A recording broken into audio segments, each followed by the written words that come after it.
Good afternoon, Mr. Vice Mayor, ladies and gentlemen. I'm glad to announce you that I have signed on behalf of the International Criminal Court the contract with the Danish architects Schmidt and Lassen. Now we can really start the construction of the ICC's permanent premises. This building will be a landmark. The design of Schmidt and Lassen has been selected by an international jury out of a total of 171 applications from all over the world. Both inside and outside users will find a pleasant place for working and interacting.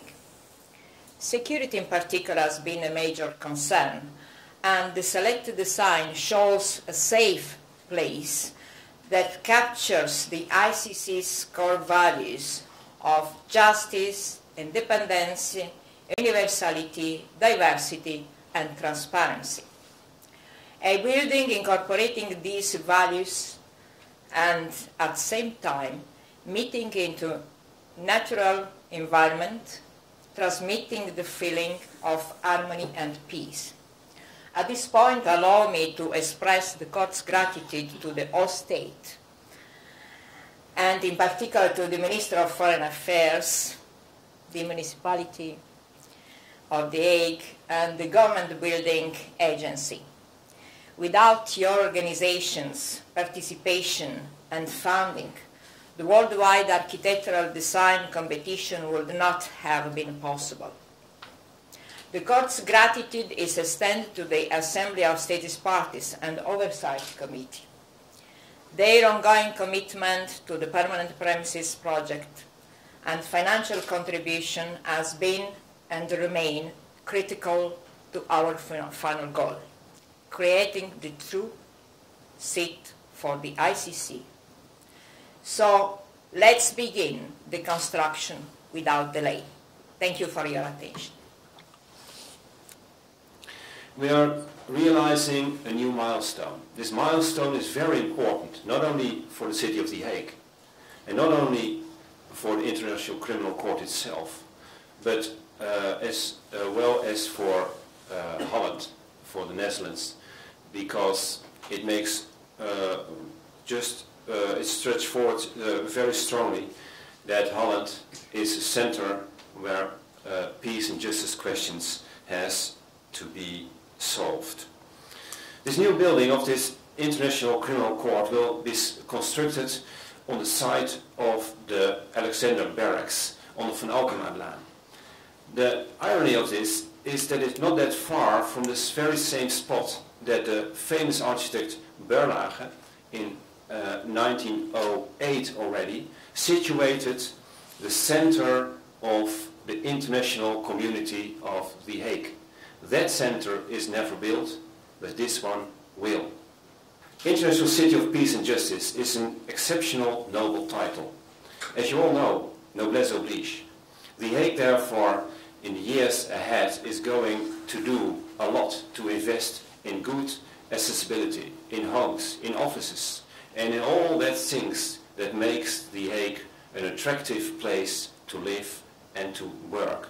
And we would like to do that together with all the parties in The Hague, but especially, of course, with the party here on this table, the people of the ICC, who I would like to congratulate with this new building in this beautiful city. Thank you.